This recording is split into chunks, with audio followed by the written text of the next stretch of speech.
Bonjour Bruxelles, l'édito. BX1.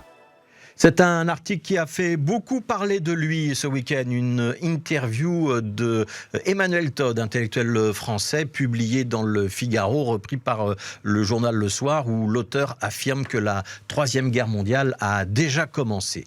Un interview qui a fait beaucoup parler de lui parce qu'il a été réalisé par un proche d'Éric Zemmour, il y a donc mieux comme intervieweur, et aussi parce que Emmanuel Todd y défend des thèses assez favorables à Vladimir Poutine, notamment une vision de la nation et de la famille très conservatrice. Il affirme aussi que Poutine n'est pas isolé, que les 3/4 de la planète seraient plus proches de lui que de l'Occident et que ce conflit est donc un conflit qui porte aussi sur des valeurs et notamment la valeur famille. Bref, des thèses qui sentent quand même assez fort l'extrême droite et qui semblent donner raison à Poutine, ce qui est quand même un petit peu plus que dérangeant.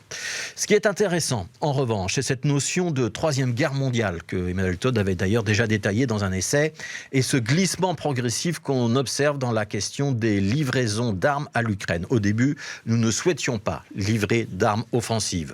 On offrait aux Ukrainiens de quoi se défendre, mais petit à petit, cette doctrine a évolué, sans que nous ayons d'ailleurs eu réellement de débat. On est passé des gilets pare-balles au système de défense antiaérien et aux lance-roquettes, et la question aujourd'hui est de savoir si nous allons offrir des chars pour permettre aux Ukrainiens de contre-attaquer et de récupérer du territoire. La France, les États-Unis, la Grande-Bretagne l'ont déjà fait. L'Allemagne s'y refuse encore, mais autorise la Pologne à livrer ses chars aux Ukrainiens. On voit bien que la tendance est un armement de plus en plus lourd. Alors oui, la question mérite d'être posée. Sommes-nous en guerre et s'agit-il d'une guerre mondiale ?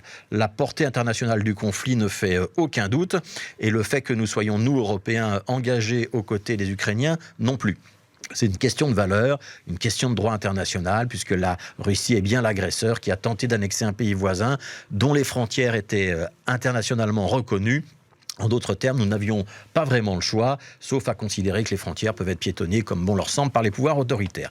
La réalité est donc que l'Europe est à nouveau un champ de bataille. C'est une guerre, une vraie guerre, pas un petit accrochage, et comme toutes les guerres, elle est partie pour durer. Un conflit armé de cette ampleur, ça ne s'arrête pas en quelques mois, ça se compte en années. Nous sommes actuellement à 11 mois, c'est donc loin d'être fini. Et nous, ici à Bruxelles, nous sommes en guerre, même si on ne se le dit pas ouvertement, une guerre d'un nouveau genre, où on livre des armes destinées à se battre et où en retour nous subissons de plein fouet des mesures de rétorsion économique, livraison de gaz et de pétrole par exemple. Ce que nous subissons en termes de pouvoir d'achat, de tensions sur notre marché énergétique, ce sont bien les conséquences de la guerre. Nous n'avons pas trop envie de le voir, nous préférons ne pas en parler, comme si la prise de conscience de cette entrée en guerre était un tabou, une vérité que nous ne voulons pas discuter. Dans la notion de guerre mondiale avancée par Emmanuel Todd, il y a l'idée que les fronts sont multiples. Et c'est ce qu'on voit en Afrique, où le groupe Wagner est petit à petit en train de remplacer les forces françaises. Après le Mali, c'est désormais le Burkina Faso. C'est l'expression d'un recul de l'Europe sur le continent africain. Et il faudrait que notre regard soit désormais un petit peu plus ouvert, que nous cessions de regarder nos pieds et nos factures d'électricité pour voir que oui, nous sommes en guerre et que le monde bouge autour de nous.